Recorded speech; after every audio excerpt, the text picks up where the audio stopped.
Hello, my friends. Welcome back to my channel, or better yet, your channel.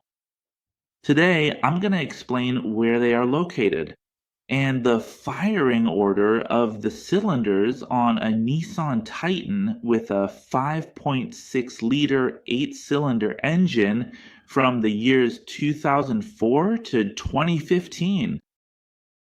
The first thing we need to know in order to understand the location and firing order of the cylinders is to stand in front of the engine. We open the hood and stand in front. Many of us know that the cylinder,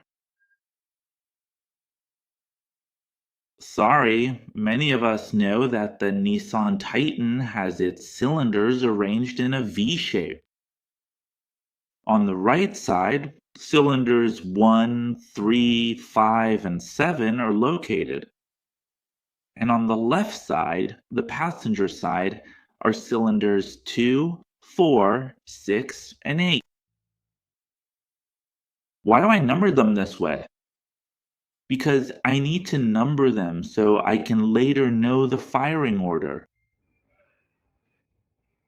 The first cylinder to fire would be cylinder number 1, the one on the side of the driver.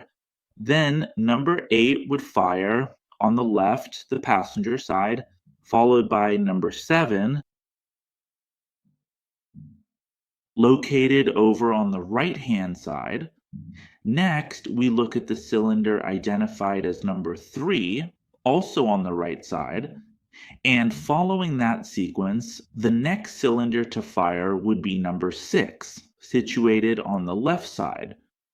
Moving along to the cylinder identified as number 5 on the right side, which is then followed by the cylinder identified as number 4, located on the left side.